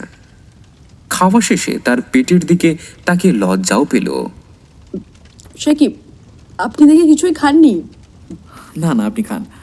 আমার তেমন খেতে পাইনি। মাকে নিয়ে বড় চিন্তায় আছি। দোষটা আমারই, বুঝলেন? আমি তার ঠিক মতো যত্ন নিতে পারছি না। আপনারা দুজনেই কি শুধু এখানে থাকেন? হ্যাঁ, তাহলে তো আপনার বেশ কষ্ট হয়। তা কিছুটা হয়। অবশ্য এই নিয়ে আমার কোনো অভিযোগ নেই। রিমলেস চশমাটা নাকের উপর ঠিক মতো বসালো নরমান। ছোটবেলায় আমার বাবা আমাদের ছেড়ে চলে যান। তারপর থেকে মাই আমার সব। আমি বড় হওয়ার পর মা বাড়িটা মর্টগেজ রাখেন, ফার্মটাও বিক্রি করে দেন। তারপর এই মডেলটা কেনেন। আমাদের ব্যবসাটা না ভালোই চলছিল, জানেন, কিন্তু নতুন হাইওয়েটা হওয়ার পর থেকে সব কেমন ওলট পালট হয়ে গেল। তারপর থেকেই মায়ের মাথায় গোলমাল দেখা দেয়। এখন মার সমস্ত দায়িত্ব আমাকেই বইতে হচ্ছে। তবে মাঝে মাঝে ব্যাপারটা এমন কঠিন হয়ে যায় যে বুঝতেই পারি না কি করব। আচ্ছা, আপনাদের আত্মীয় স্বজন কেউ নেই? না। আপনি বিয়ে করেননি? নরমানের মুখ লাল হয়ে গেল। চোখ নামিয়ে এক দৃষ্টিতে লাল সাদা চেকের টেবিল ক্লথটার দিকে তাকিয়ে থাকলো। সরি মিস্টার নরমান, আমি ভুল করে আপনাকে আঘাত দিয়ে ফেলেছি। না না, ঠিক আছে। না, আমি এখনো বিয়ে করিনি। আসলে মা এসব ব্যাপারে একদম পাত্তা দিতে চান না। আমি এ পর্যন্ত এর আগে এভাবে কোনো মহিলার সঙ্গে এক টেবিলে বসিনি। সে কি? আপনি খুব অবাক হচ্ছেন না? অবাক হবারই কথা। আমার ধারণা ছিল আমাকে ছাড়া মা থাকতে পারে না, কিন্তু দেখুন এখন দেখছি আমি মাকে ছাড়া একদম টিকতে পারি না। ঠোঁট কামড়ালো মেরি। মেরি কফি শেষ করে পার্স খুলে সিগারেট বের করলো। প্যাকেটটা এগিয়ে দিল নরমানের দিকে। থ্যাংক ইউ, আমি সিগারেট খাই না। আমি খেলে আপনার অসুবিধা হবে? না না, প্লিজ, কোনো সমস্যা নেই, আপনি খেতে পারেন। একটু ইতস্তত করে এসে বলল, আপনাকে ড্রিঙ্কস অফার করতে পারলে আমার একটু ভালো লাগতো, কিন্তু মা এসব একদম পছন্দ করেন না। মেরি চেয়ারে হেলান দিল। সিগারেট ফুঁকতে ফুঁকতে ভাবলো জীবন কি আশ্চর্যের। 1 ঘন্টা আগেও সে কেমন নিঃসঙ্গ ছিল, ভয় আর আশঙ্কায় দিশেহারা হয়ে পড়েছিল। কিন্তু এখন পেটে খাবার যাওয়ার পর, নিশ্চিন্ত একটা আশ্রয় পাওয়ার পর সবকিছু কত পরিবর্তিত লাগছে। বেচারি নরমানের জন্য ওর একটু খারাপই লাগছে। এই বেচারা ওর চেয়েও কত নিঃসঙ্গ আর দুঃখী। তার তুলনায় মেরি তো স্বর্গে আছে। আপনি সিগারেট খান না, মদ আপনার জন্য নিষেধ, মেয়েদের সঙ্গে মিশতেও পারেন না, তাহলে আপনি করেন কি? শুধু এই মোটেল চালানো আর আপনার মাকে দেখাশুনো, ব্যাস? মেরির ঠাট্টা বুঝতে পারল না নরমান। প্রতিবাদ করে বলল, তা কেন হবে? আমি তো পড়ি, প্রচুর বই পড়ি। তাছাড়া আমার অন্যান্য শখও আছে। ওই দেখুন। দেয়ালের একটা তাকের দিকে ইঙ্গিত করলো সে। মেরি তাকালো দিকে। স্টাফ করা একটা মরা কাঠবিড়ালি ওদের দিকে পিটপিট করে চেয়ে আছে। আপনি স্বীকার করেন? না, তা নয়, তবে মরা জন্তু স্টাফ করে রাখার শখ আছে আমার। আমার বন্ধু জর্জ ওই স্কুরেলটাকে মেরে আমাকে স্টাফ করার জন্য দিয়েছিল। ওই মেরেছিল ওটা। আসলে মা আমাকে বন্দুক ধরতে দেন না। মিস্টার নরমান, কিছু মনে করবেন না। এই রকমভাবে আপনার আর কতদিন চলবে? আপনি একজন প্রাপ্তবয়স্ক মানুষ, সারা জীবন নিশ্চয়ই বাচ্চাদের মতো আচরণ করলে চলবে না, তাই না? I understand. আমি আমার বর্তমান অবস্থান সম্পর্কে যথেষ্ট সচেতন। শুনলেনই তো, আমি অনেক বই পড়েছি। সাইকোলজিস্টরা এই অবস্থাকে কীভাবে ব্যাখ্যা করেন তাও আমি জানি, কিন্তু আমার করার কিছুই নেই। মায়ের প্রতি আমার একটা দায়িত্ব আছে। দায়িত্বটা আপনি অন্যভাবেও পালন করতে পারেন। তাকে কোনো মানসিক হাসপাতালে ভর্তি করতে পারেন। আমার মা পাগল নন। হঠাৎ বিস্ফারিত হলো নরম্যান, লাফিয়ে উঠল। হাতের ধাক্কায় একটা কাপ ছিটকে পড়ল মেঝেতে, ভেঙে চৌচির হয়ে গেল। মেরি হাঁ করে তাকিয়ে থাকলো নরম্যানের দিকে। আন্ডারস্ট্যান্ড? আমার মা পাগল নন, লোকে যে যায় বলুক, কিন্তু কিন্তু আমি জানি তিনি পাগল নন। পাগলা গারোতে ডাক্তাররা সুযোগ পেলেই তাকে গারোতে ঢোকাবে, এও আমি জানি, কিন্তু তারা জানে না আমার মা আমার জন্য কি প্রচণ্ড ত্যাগ স্বীকার করেছেন। যখন ছোট ছিলাম না, আমাকে দেখার কেউ ছিল না, তখন এই মাই আমাকে কোলে পিঠে মানুষ করেছেন। তার মাথায় যে সামান্য গণ্ডগোল, যার জন্য আপনি তাকে পাগলা গারোতে রাখার চেষ্টা করছেন, এর জন্য আমি দায়ী। হ্যাঁ হ্যাঁ, আমি দায়ী। আমার দোষে আজ তার এই অবস্থা। উনি যখন আমার কাছে এলেন না, বললেন আবার বিয়ে করবেন, তখন আমি তাকে নিষেধ করেছিলাম।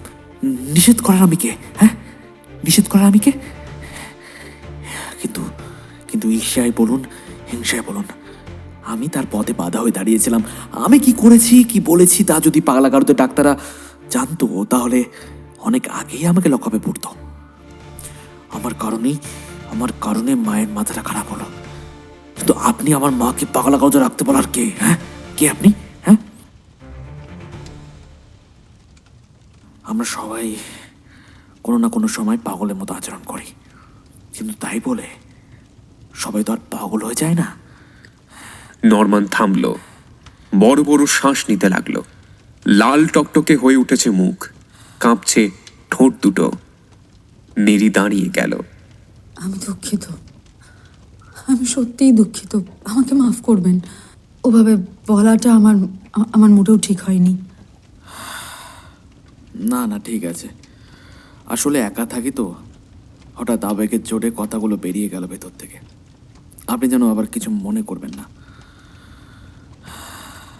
নরম্যানের মুখের রং আবার দ্রুত ফিরে আসতে শুরু করেছে। মেরি পার্স হাতে নিল। আমাকে এখন যেতে হবে, অনেক রাত হয়ে গেল। রাগ করে চলে যাচ্ছেন না তো? না, তা নয়। আসলে আমি ভীষণ ভীষণ ক্লান্ত। আপনার সঙ্গে দুদণ্ড কথা বললে ভালো লাগতো আমার। বেসমেন্টে আমার একটা ওয়ার্কশপ আছে, আপনাকে দেখাও ভেবেছিলাম। কিন্তু আমার এখন সত্যিই রেস্টের দরকার। আচ্ছা বেশ, ঠিক আছে, চলুন তবে আপনাকে এগিয়ে দিই। অফিসটা বন্ধ করতে হবে। মনে হয় না আজ আর কোনো কাস্টমার আসবে। চলুন। ফ্ল্যাশ লাইট জেলে পথ দেখিয়ে নিয়ে চলল নরম্যান মেরিকে। বৃষ্টি থেমে গেছে, কিন্তু আকাশ এখনো তারাহীন, অন্ধকার। মেরি বিল্ডিং এর পাশ ঘোরার সময় পেছন ফিরে চাইল। ওপরতলায় এখনো আলো জ্বলছে, মহিলা এখনো জেগে। দরজা খুলে ভেতরে ঢুকলো মেরি। Good night. আশা করছি ভালো ঘুম হবে আপনার। Thank you, good night. কি যেন বলার জন্য মুখ খুলল নরম্যান, কিন্তু কিছু না বলেই ঘুরে দাঁড়ালো। এই নিয়ে তৃতীয়বারের মতো তার মুখ লাল হয়ে উঠতে দেখল মেরি। দরজা বন্ধ করলো মেরি।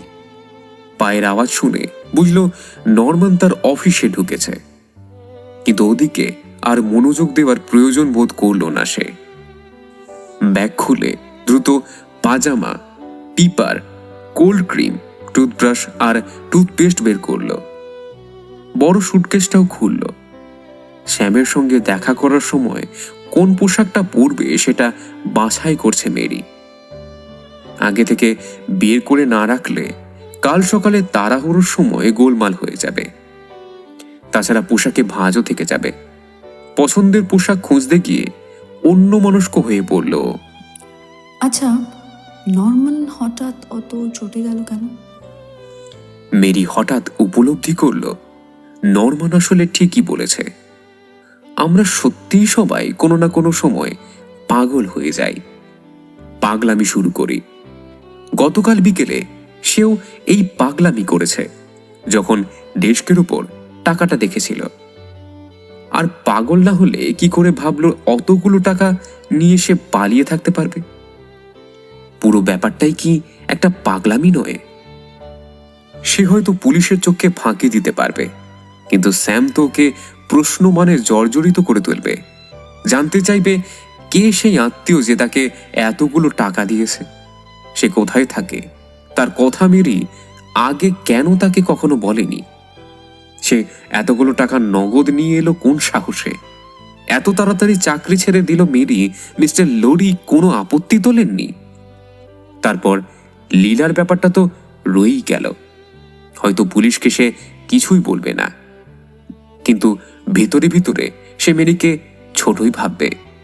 তাছাড়া আজ হোক কাল হোক শ্যাম অবশ্যই লীলার সঙ্গে দেখা করতে চাইবে, অথবা তাকে এখানে আসার জন্য দাওয়াত দেবে।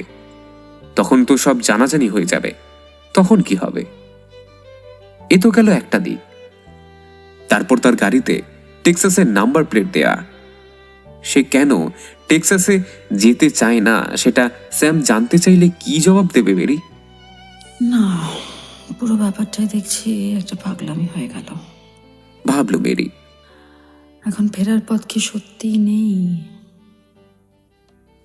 সাপোজ সে আজ রাতে চমৎকার একটা ঘুম দিল। কাল রোববার, কাল সকাল 9টায় যদি সে এখান থেকে যাত্রা করে তাহলে সোমবার সকাল নাগাদ শহরে পৌঁছাতে পারবে। তখনও লীলা এসে পৌঁছবে না, ব্যাংকও থাকবে বন্ধ। তারপর ব্যাংক খুললে টাকাটা জমা দিয়ে দিব্যি অফিসে হাজিরা দিতে পারবে সে। এতে অবশ্য সে মরার মতো হয়ে পড়বে, কিন্তু নিজেকে বাঁচাতে চাইলে এছাড়া আর কোনো পথ নেই। কেউ ব্যাপারটা টেরই পাবে না। কিন্তু গাড়িটার কি হবে সেটার ব্যাখ্যাও মনে মনে ঠিক করে ফেলল মেরি। লীলাকে বলবে সে স্যামকে সারপ্রাইজ ভিজিট দিতে যাচ্ছিল ফেয়ারভেল, কিন্তু পথে গাড়িটা নষ্ট হয়ে যায়। মেকানিক বলে নতুন ইঞ্জিন ছাড়া ওটা চালানো যাবে না, তাই সে ওটাকে ফেলে এই পুরনো গাড়িটাকে নিয়ে এসেছে। হ্যাঁ, এটা বললে লীলা বিশ্বাস করতে পারে। অবশ্য সে যদি ফিরে যায় তাহলে তার $700 গচ্ছা যাবে, কিন্তু মান সম্মান এবং ভবিষ্যতের চেয়ে $700 মূল্য বেশি নয়। উঠে দাঁড়ালো মেরি, মনস্থির করে ফেলল সে টাকাটা ফেরত নিয়ে যাবে। নিজেকে খুব হালকা লাগলো ওর, যেন বড় একটা পাপের বোঝা থেকে রেহাই পেয়েছে। যাক বাবা, এখন সবার আগে দরকার চমৎকার একটা গোসল। গুনগুন করতে করতে বাথরুমে ঢুকলো মেরি। জুতো জোড়া ছুঁড়ে মারল, খুলল মোজা, হাত দুটো মাথার উপর উঠিয়ে জামাটা খুলে ফেলল, ছুঁড়ে ফেলল বিছানার উপর। মেঝেতে গিয়ে পড়ল ওটা। কেয়ার করলো না সে। তারপর হাত দিল অন্তর্বাসে। দরজার সঙ্গে লাগানো আয়নার সামনে এক মুহূর্তের জন্য দাঁড়ালো মেরি। ওর চেহারায় 700 বছরের ছাপ পড়লেও দুধের মতো ধবধবে শরীরটা 21-এর 1 পাও বেশি নয়। এই শরীর নিয়ে শ্যামের জন্য আরো 2 বছর দিব্যি অপেক্ষা করতে পারবে সে। হাসলো মেরি, আয়নায় নিজের প্রতিমূর্তিকে চুমু খেল। Thank you. তারপর গিয়ে দাঁড়ালো শাওয়ারের নিচে, খুলে দিল শাওয়ার। উষ্ণ পানির ধারায় রোমাঞ্চিত হয়ে উঠল মেরির শরীর। ঠান্ডা পানির কলটা ছেড়ে দিল, তারপর একসঙ্গে 2 কলই পুরো খুলে দিল। জল পড়ার প্রচন্ড শব্দ হতে লাগলো। ঘরটা ভরে উঠল বাষ্পে। শব্দ এবং বাষ্পের কারণে মেরি টের পেল না বাথরুমের দরজা খুলে গেছে। পায়ের শব্দ সে শুনতেই পেল না। শাওয়ারের পর্দা ফাঁক হয়ে গেল। ফাঁকের মধ্যে দিয়ে আত্মপ্রকাশ করল একটা মুখ। মেরি এই সময় দেখতে পেল তাকে। মুখটা পর্দার ফাঁক দিয়ে তার দিকে তাকিয়ে আছে। যেন শূন্যে ভেসে আছে একটা মুখোশ। চুলগুলো স্কার্ফ দিয়ে বাঁধা, চকচকে কাঁচের মতো চোখ দুটো ভয়ঙ্কর দৃষ্টিতে চেয়ে আছে। সারা মুখে পাউডারের প্রলেপ, দুটো গালে টকটকে লাল রুজ। কদাকারী মুখ, নিঃসন্দেহে কোনো পাগলি বুড়ির। গলা ফাটিয়ে চিৎকার করার জন্য হাঁ করল মেরি।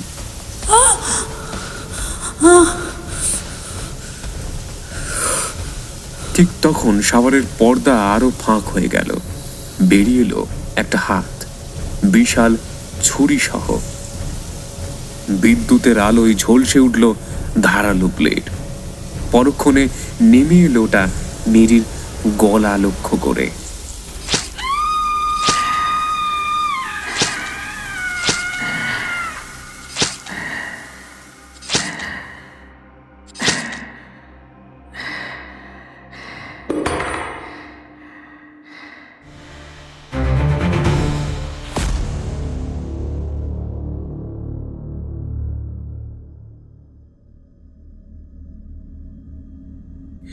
নরমান মেরির কাছ থেকে বিদায় নিয়ে নিজের অফিস ঘরে এসে ঢুকল। রীতিমতো কাঁদছে। আজ খুব বেশি উত্তেজিত হয়ে পড়েছিল সে। মনের অস্থিরতা কমানোর জন্য এই মুহূর্তে একটা ড্রিঙ্কের খুবই দরকার। মেরিকে মিথ্যে বলেছে সে। অবশ্য ওর মা বাড়িতে কোনো মদ রাখতে দেয় না, এটাও ঠিক। কিন্তু নরমান লুকিয়ে মদ খায়। একটা বোতল এই ঘরেই লুকিয়ে রেখেছে, কারণ মাঝে মাঝে এমন সব পরিস্থিতির সৃষ্টি হয় যে মদ না খেলে মেজাজ ঠিক রাখা যায় না। যেমন এখন ভেতরে ভেতরে সে উত্তেজনায় অধীর হয়ে পড়েছে। জানলা বন্ধ করলো নরমান, নিভিয়ে দিল সাইনবোর্ডের আলো। আজকের মতো বন্ধ হোটেল। এখন আর কেউ দেখতে পাবে না অফিস ঘরে বসে সে কি করছে। ড্রয়ার খুলল নরমান, মদের বোতলটা বের করলো।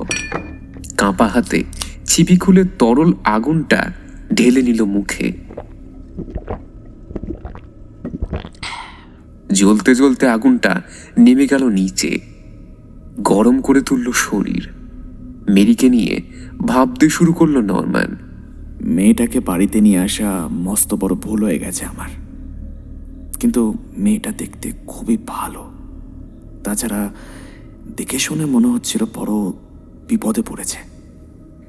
এমন অসহায় একটা মেয়েকে সে কি আশ্রয় না দিয়ে পারত?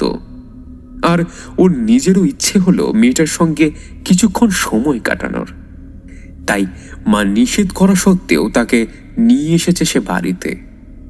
এখানে মার যতটা অধিকার, নরমানেরও অধিকারটাও ততটাই।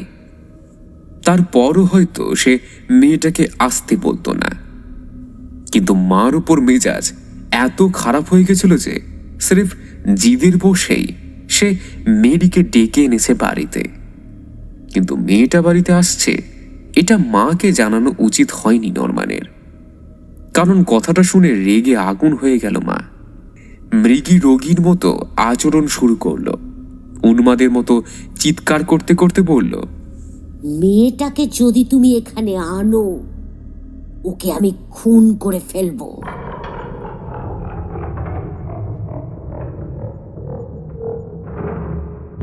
দৃশ্যটা মনে পড়তেই মেজাজ আরো খারাপ হলো নরমানের। মেয়েটা আসলে ঠিকই বলেছে, মাকে কোথাও রেখে আসা উচিত। কতদিন আর সহ্য হয়? এটা একটা জীবন হলো। এভাবে আরো কিছুদিন চললে আমি মরেই যাব। মেয়েটার সাথে খাওয়ার সময় ভয়ানক টেনশনে ছিল নরমান। বারবার মনে হচ্ছিল এই বুঝি মা চলে এসে একটা কেলেঙ্কারি করে বসে। মার ঘর অবশ্য তালা মারা ছিল, কিন্তু দরজায় লাথি মেরে চিৎকার করে মহিলা কোনো সিনক্রিয়েট না করে বসে, এই চিন্তায় নরমান ভালো করে খেতেই পারেনি। কিন্তু মা সেরকম কিছু করেনি, বড় বেশি চুপচাপ ছিল। হয়তো কান পেতে তাদের কথা শুনছিল। তৃতীয় পেগ হুইস্কি গিলল নরমান। আশা করল মা এতক্ষণে ঘুমিয়ে পড়েছে, কাল সকালে হয়তো তার কোনো কিছুই মনে থাকবে না। এরকম ঘটনা আগেও ঘটেছে, আবার এমনও হয়েছে যেটা নরমান ভেবেছে মা সম্পূর্ণ ভুলে গিয়েছে, কিন্তু সে কথাটাই সে কয়েক মাস পর হঠাৎ করে মনে করেছে। হঠাৎ একটা শব্দ শুনতে পেল নরমান। তাড়াতাড়ি উঠে দাঁড়ালো চেয়ার ছেড়ে। মা আসছে নাকি? তা কি করে সম্ভব? সে নিজের হাতে তাকে তালা মেরে এসেছে। তাহলে তাহলে আওয়াজটা নিশ্চয়ই পাশের রুমের ওই মেয়েটা করছে। কান পাতল নরমান। সুটকেস খোলার শব্দ শুনল। ধারণা করলো জামা কাপড় পাল্টাতে যাচ্ছে মেয়েটা, ঘুমাবে। নরমান আরেক ঢোক হুইস্কি খেল। টান টান হয়ে গেল স্নায়ু। হাত কাঁপছে না আর, এখন আর ভয় করছে না। মেয়েদের ব্যাপারে বরাবরই নার্ভাস সে, কিন্তু এখন মেয়েটার কথা ভাবতে ভালো লাগছে তার। বরং একটু আগের কথা ভেবে নিজেকে ধিক্কার দিতে ইচ্ছে করছে। মার সম্বন্ধে মেয়েটা যখন ওইসব কথা বলছিল তখন তার অমন উত্তেজিত হয়ে পড়া মোটেও ঠিক হয়নি। এখন নরমানের মনে হচ্ছে মেরি মেয়েটা তার মা সম্পর্কে যা বলেছে ভুল বলেনি। অমন রেগে না গেলে ওর সঙ্গে নিশ্চয়ই আরো কিছুক্ষণ সময় কাটানো যেত ভেবে আফসোস হতে লাগলো তার। হয়তো মেয়েটার সঙ্গে তার আর কোনোদিনও দেখা হবে না। এরকম সুন্দরী একটা মেয়ের প্রেমে পড়তে মাঝে মাঝে স্বাদ হয় নরমানের। মেরির প্রেমে যদি পড়া যেত, মেয়েটা হয়তো হেসে ফেলতো তার মনের কথা জানতে পারলে। এতে হাসাহাসির কিছুই নেই, কিন্তু নরমান জানে সব মেয়েই একরকম, অকারণে কিছু না বুঝেই হাসে। এজন্যই তো মা ওদেরকে খচ্চর বলে। কিন্তু নরমান নিজেকে বোঝাতে চেষ্টা করে, মেয়েটা খচ্চর হলেও ভারী সুন্দর। আমার উচিত ছিল ওকে একটা বটল অফার করা।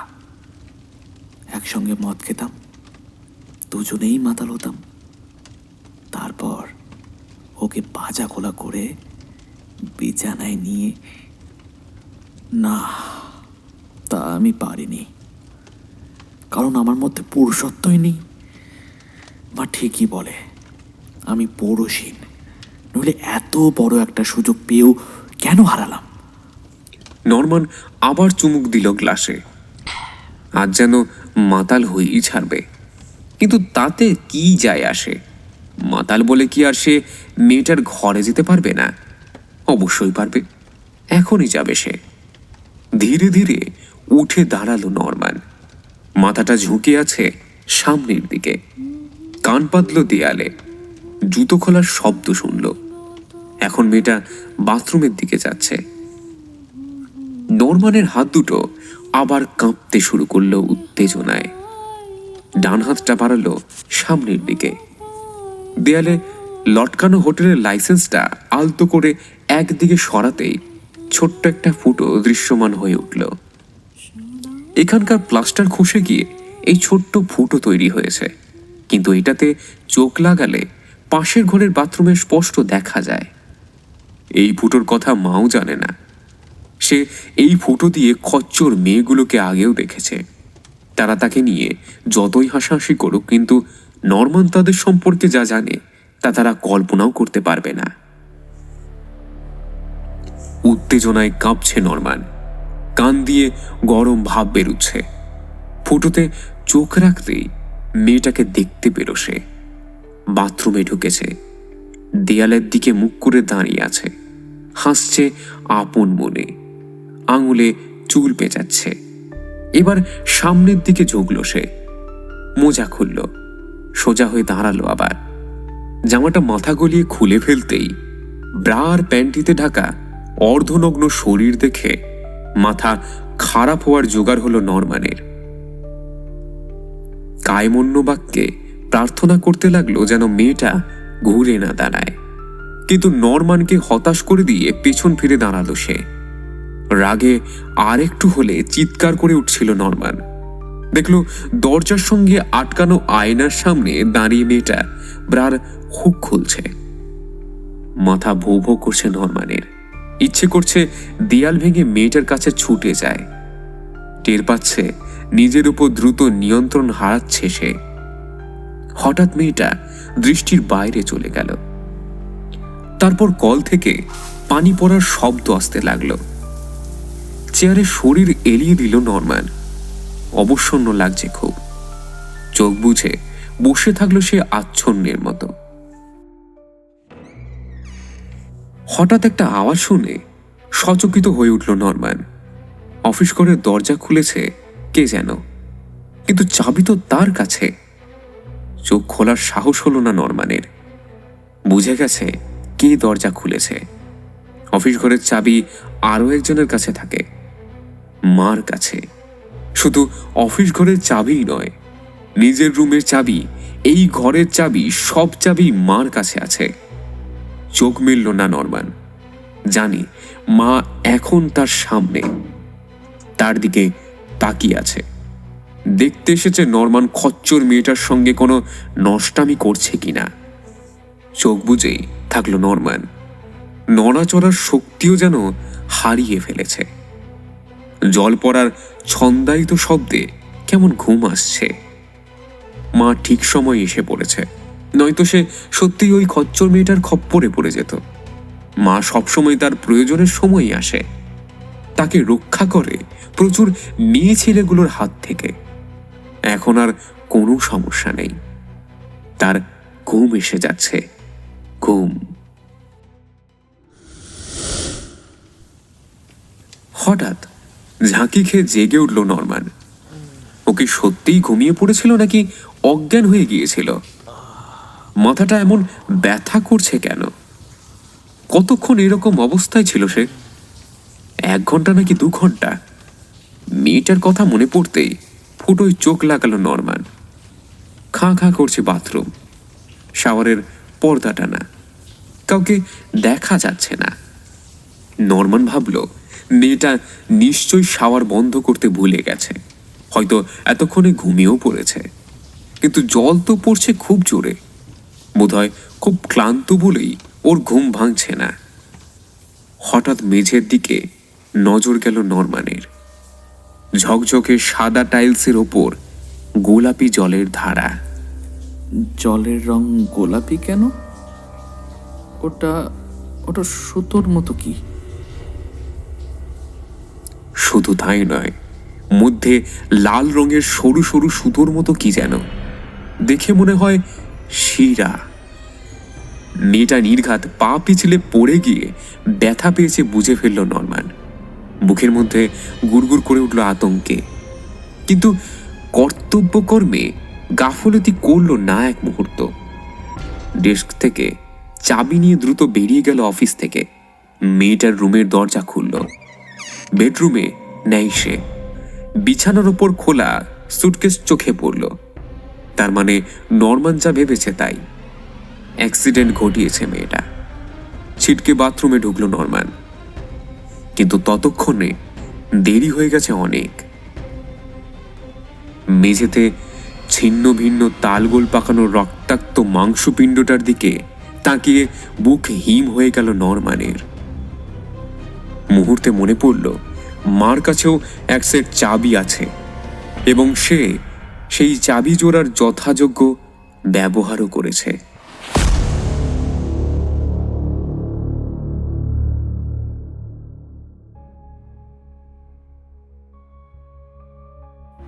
শেষ হলো সাইকো চ্যাপ্টার 1-এর প্রথম পর্ব। গল্পের বিভিন্ন চরিত্রে নরম্যান সাম্য বিশ্বাস, নরম্যানের মা সুদীপ্তা চৌধুরী, মেরি রিয়া চক্রবর্তী, লীলা প্রিয়াঙ্কা প্রামাণিক, স্যাম শুভঙ্কর আচার্য, মিস্টার লোরি তমাল ব্যানার্জি, স্টোরি অ্যানাউন্সার সাগর নীল এবং গল্প পাঠে রূপঙ্কর। খুব শীঘ্রই হিস্ট্রি ওয়াজ কলকাতা সাইকো গল্পের 2য় পর্ব নিয়ে আবার ফিরে আসবে।